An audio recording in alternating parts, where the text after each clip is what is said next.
Bonjour à tous et bon retour sur ma chaîne Yoga Belle Marine. Au programme aujourd'hui, on travaille Marichyasana, la posture du poisson. Donc c'est une posture qui vient ouvrir le cœur, venir grandir la cage thoracique pour emmagasiner un maximum d'oxygène. Donc cette posture est très bien pour vaincre la fatigue quand on a un petit coup de mou et qu'on a besoin de se réénergiser un petit peu. Ça nous permet de venir se relaxer tout en prenant un bon coup de boost. Oh, c'est dur à dire. Un bon coup de boost et d'oxygène pour le cœur et les poumons.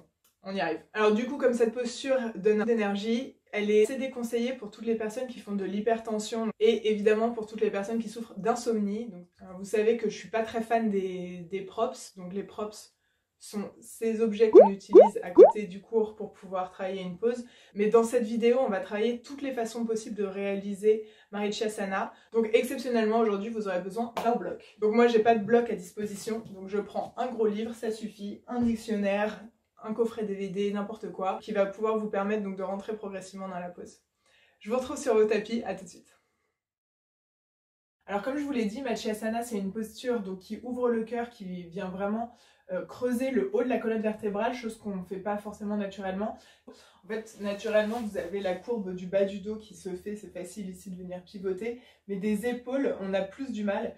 Donc on va juste venir faire un mini flow, histoire de chauffer un peu nos épaules, un peu le haut du dos et assouplir la colonne vertébrale. Alors pour ceux d'entre vous qui sont déjà échauffés, qui n'ont pas besoin de faire tout ce petit échauffement, vous pouvez avancer la vidéo directement au moment où on va parler de Marichyasana. Je vais vous mettre un petit curseur en bas sur la vidéo, il n'y aura plus qu'à cliquer dessus, si j'y pense même avec les minutes. Pour ceux qui ne sont pas encore échauffés, je vous retrouve directement en position de la table. Genoux ouverts à la largeur des hanches, mains sous les épaules, engagé Uddiyana Bandha pour avoir le nombril bien plaqué vers la colonne vertébrale.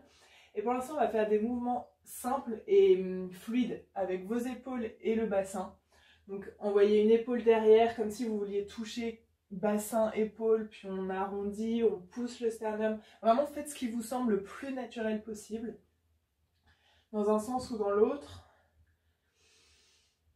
Et on revient en position neutre. À partir de maintenant, vous allez rester en position stable, dos droit, toujours les abdos engagés. On repousse le sol loin du visage en inspirant, creusez le bas du dos, gonflez la poitrine vers l'avant et montez le menton. Expire, on inverse, on ramène bassin vers l'avant, donc on ramène, on serre les fesses, on regarde vers le nombril, on écarte ses omoplates. Puis faites-le plusieurs fois, donc c'est la posture creusée, position de la vache. Expire, on inverse, position du chat.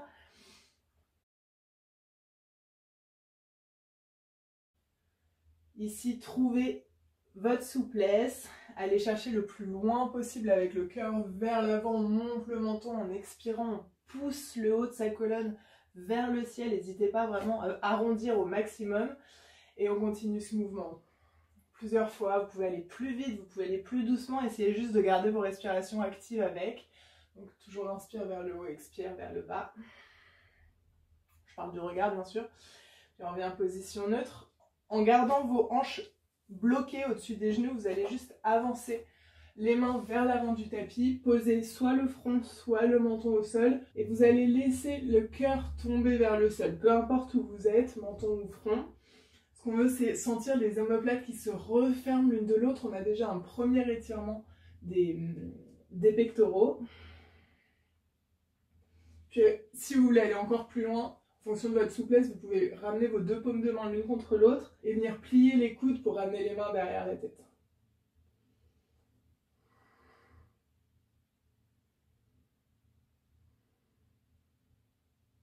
Restez plusieurs respirations ici. En yoga, 90% du relâchement musculaire, c'est mental. Donc essayez vraiment d'imaginer ces muscles qui se relâchent vers le sol.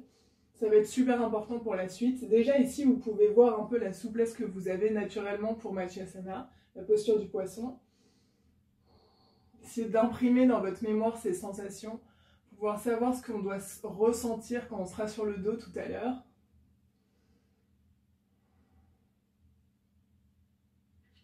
Puis relâchez les mains sur le sol. On va garder les avant-bras bien ancrés parallèles devant et venir poser juste les hanches au sol. Reculez légèrement pour garder vos épaules au-dessus des coudes, donc pas être trop vers l'arrière ni trop vers l'avant. Et on vient pousser dans nos coudes pour pouvoir allonger le dessus de la tête comme si on vous tirait par un fil. Vos hanches restent bien au sol, elles, et on regarde droit devant soi. Position du sphinx. Et on reste quelques respirations.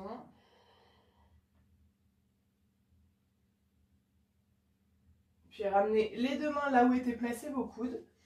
Et d'ici, on garde les coudes serrés contre soi, on roule ses épaules vers l'arrière pour progressivement remonter en cobra. Vous pouvez rester bien sûr en bébé cobra à partir du moment où votre bassin ne se soulève pas du sol. S'il se soulève du sol, ça n'a aucun intérêt. On cherche vraiment à venir assouplir notre colonne vertèbre par vertèbre. Vous pouvez sentir les omoplates qui se resserrent déjà derrière. Peut-être que vous allez pouvoir monter le menton. Évidemment, venez en King Cobra si vous voulez aller plus loin. C'est une option toujours en fonction de votre niveau.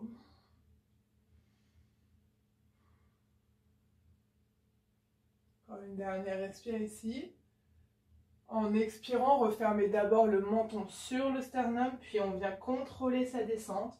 Gardez les épaules au-dessus des mains, on garde droit devant soi. Les épaules sont décollées, pas avachis sur le sol. On referme nos pieds derrière soi, on va attraper nos doigts pour entrelacer les mains. Et en inspirant, roulez les épaules vers l'arrière pour pouvoir monter le buste. Pas besoin d'aller trop haut, ici vous pouvez aller jusqu'en bas des côtes. Juste soulever les côtes en fait du sol, le ventre lui est engagé sur le sol. Et on respire avec ses côtes. Donc vous voyez comme il y a de l'espace devant, ça permet de gonfler le buste et à chaque inspire, on permet d'aller plus loin comme si on vous tirait par les poignets derrière. Trouvez cet étirement sur l'avant des épaules. Dans le dos, on engage les muscles du dos aussi. Plus les muscles en fait vont être contractés, engagés, plus votre colonne sera protégée pendant les back bends suivants. Surtout en haut du dos, parce que pour le creux milieu du dos, c'est Uddiyana Bandha, les abdos, qui viennent protéger la colonne, mais en haut, ça va être nos muscles du dos, du coup. Donc on tient. Et enfin, on relâche les mains sous les épaules. Poussez le tout vers l'arrière et replacez-vous en pose de l'enfant. Ici, relâchez bien vos épaules, laissez-les tomber vers le sol. Sentez la colonne qui s'arrondit naturellement en laissant tomber le poids du bassin dans les talons. Peut-être que vos épaules qui ont été bien sollicitées deviennent de plus en plus lourdes et se laissent complètement tomber sur le tapis.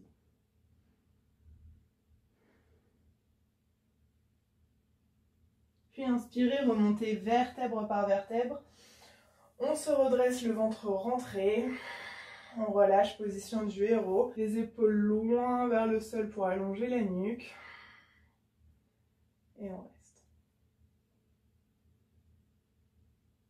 À partir d'ici, vous allez remonter les fesses. Donc on va venir placer nos hanches au-dessus des genoux.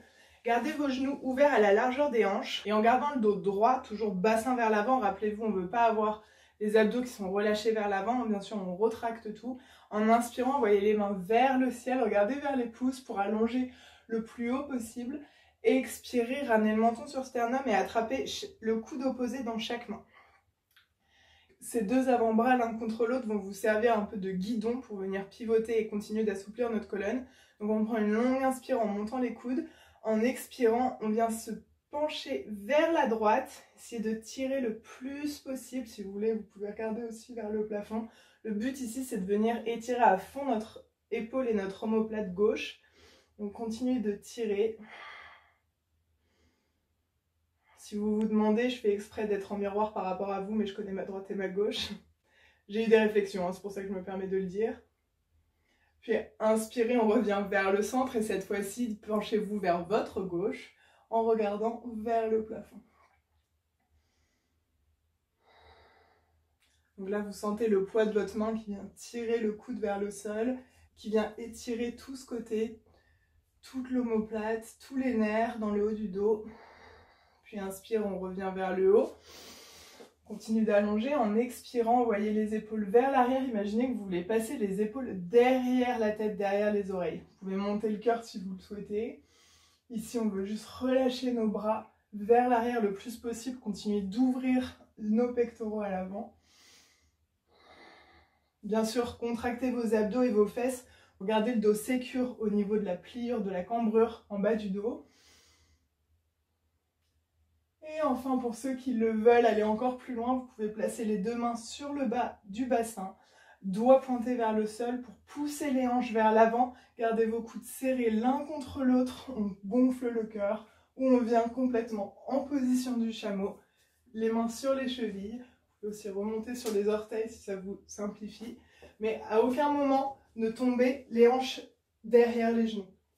Les hanches sont toujours soit au-dessus des genoux, soit bien plus en avant.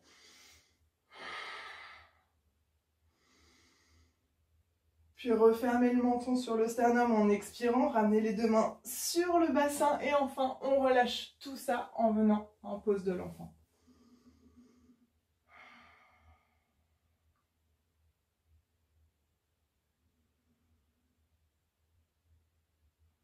Puis remontez vertèbre par vertèbre et on se lance, position du poisson, Matsuyasana. Donc pour commencer, vous allez venir vous asseoir au milieu de votre tapis, les pieds ouverts à la largeur des hanches et on va faire la première version, donc la plus débutante, la plus simple, avec le bloc. Pour ça, vous allez placer ce bloc sur le sol, dans la longueur, avoir la longue tranche le long de la colonne vertébrale en fait, et on va essayer de descendre, vous pouvez descendre sur vos avant-bras et venir placer ce bloc entre les deux omoplates. Si je vous le montre ici, en fait, ça vient entre mes deux omoplates sur le sol. Mes jambes sont toujours pliées. Et on va venir se relâcher complètement, laisser tomber la tête vers l'arrière et garder les bras le long du corps. Là, vous avez cette sensation d'avoir le cœur qui s'ouvre vers le ciel. Vous avez les omoplates qui se recroquevillent derrière l'une contre l'autre. Les épaules sont complètement relâchées pour pouvoir laisser tomber les tensions vers le sol. Vous avez peut-être une grosse distance entre la tête et le sol en fonction de la taille de votre bloc, ça n'a pas d'importance pour l'instant. Et doucement, si vous êtes prêt, vous pouvez tendre vos deux jambes vers l'avant, talons serrés, pieds flex, on rentre le ventre pour protéger encore une fois sa cambrure, ou Uddiyana Bandha, paume de main vers le ciel et on reste. Essayez de vous relâcher. Imaginez que vous venez fondre sur le bloc. Respirez uniquement avec les côtes, gardez le ventre stable. Et sur une expiration, refermez le menton sur le sternum progressivement. On vient poser nos coudes sur le sol pour sortir de la pose. Et on retire le bloc. Alors ça, c'est la première version avec le bloc. Si vous êtes dans un cours de Yin Yoga, par exemple, qui est un peu plus lent, ou un cours de Hatha assez lent, où vous avez le temps en fait, de prendre vos props pour pouvoir vous placer. Si vous êtes dans des Vinyasa un peu plus actifs, je vous montre une autre version pour laquelle vous pouvez venir travailler Matsuyasana.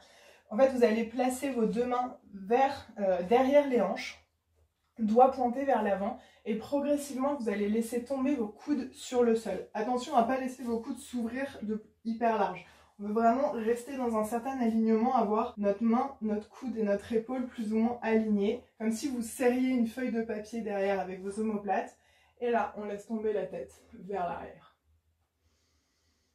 Donc là, vous avez déjà cette première sensation. Si vous le sentez, vous pouvez commencer à avancer vos mains vers les hanches, progressivement, pour placer le dessus de la tête au sol.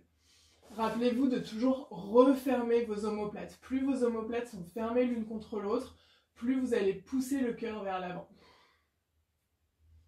Et là, on a une position du poisson. Voilà, donc certaines personnes peuvent mettre les mains sous les fesses, ça vous aide à tenir en fait votre appui pour pouvoir monter le cœur encore plus haut. C'est en fonction de ce que vous préférez. Gardez vos pieds flex devant, les jambes restent actives et on tient Matsuyasana. Pour les niveaux supérieurs, pour les personnes qui sont à l'aise sur leur nuque et sur le dessus de leur tête, vous pouvez même ramener les deux mains en prière, tendues vers le ciel.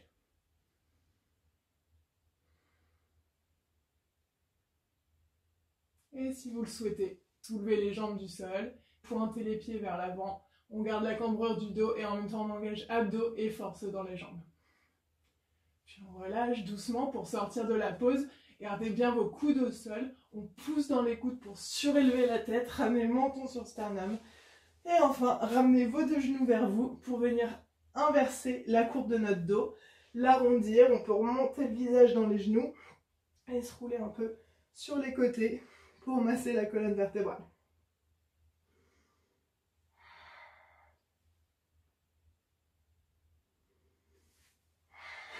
et on remonte. Donc voilà, ça c'était la première version de Matsuyasana, la posture du poisson, celle qu'on voit le plus souvent. Donc vous avez vu cette ouverture de cœur, le fait de resserrer donc, nos omoplates vers l'arrière pour bomber le cœur vers l'avant. Là, je vous montre, cœur vers l'avant. Cette ouverture de buste vient vous permettre d'emmagasiner toute cette énergie. Et maintenant, on va essayer de voir la version lotus. Donc pour la version lotus de Matsuyasana, il faut une certaine souplesse dans nos hanches. Si vous avez du mal déjà à vous asseoir en tailleur comme moi avec un tibia au-dessus et les genoux relâchés au sol, essayez peut-être d'abord d'échauffer vos hanches. J'ai fait une vidéo d'ailleurs dans la section replay, c'était le replay du 30 avril, qui était vraiment une séance d'1 heure pour ouvrir les hanches, relâcher les tensions dans les hanches. Pour les autres, ceux qui veulent continuer, qui ont un peu plus de souplesse, vous pouvez donc dès maintenant vous mettre soit en tailleur, soit venir dans votre lotus. Pour le lotus, je vous rappelle, on monte le pied le plus haut possible sur la hanche, on prend celui d'en dessous et on le ramène en haut. Donc une fois que vous êtes placé ici, essayez de garder vos genoux le plus près possible du sol au départ. Hop, je remonte un peu. Et on va poser nos mains derrière nous, exactement comme on vient de le faire avec les jambes tendues, en gardant nos omoplates bien serrées, gonfler le cœur vers l'avant. On va essayer de descendre sur nos coudes, garder les mains là où elles sont, c'est pas la peine de les avancer trop pour l'instant, parce que vous allez voir que petit à petit, on contrôle notre descente, hop, un coude puis l'autre, nos genoux remontent. Mais travaillez sur les hanches qui se relâchent, essayez de laisser tomber vos genoux vers le sol, sentir donc tout cet étirement qui arrive sur l'avant du buste. Et une fois que nos hanches sont relâchées, détendues, on peut venir avancer nos mains vers l'avant pour poser le dessus de la tête au sol. Encore une fois, on peut garder la version avec les coudes, on peut garder les mains vers le ciel, ou la pose complète, c'est de venir crocheter nos doigts sur nos gros orteils pour aider le lotus à tenir, poser nos coudes au sol et se servir de nos pieds comme levier pour gonfler le cœur vers l'avant. Et ici on tient. Encore une fois, n'oubliez pas de garder le ventre engagé vers l'arrière, c'est les côtes qui respirent. On veut emmagasiner tout l'air autour de nous dans les poumons pour emmagasiner le plus d'oxygène possible pour réalimenter nos muscles. Et enfin, on relâche les mains petit à petit. Revenez sur la tête, on défait nos jambes et on a fini notre deuxième version de Matsuyasana. Comme d'habitude, j'espère que cette vidéo vous aura plu et vous aura éclairé sur 2-3 questions que vous aviez sur la posture du poisson. Si vous avez des commentaires, n'hésitez pas comme d'habitude à les laisser ci-dessous ou m'envoyer un message sur Instagram. Vous pouvez aussi voir défiler à côté de moi mon compte Instagram pour vous abonner si ça vous intéresse. En attendant, je vous souhaite une bonne journée et une bonne pratique. À bientôt.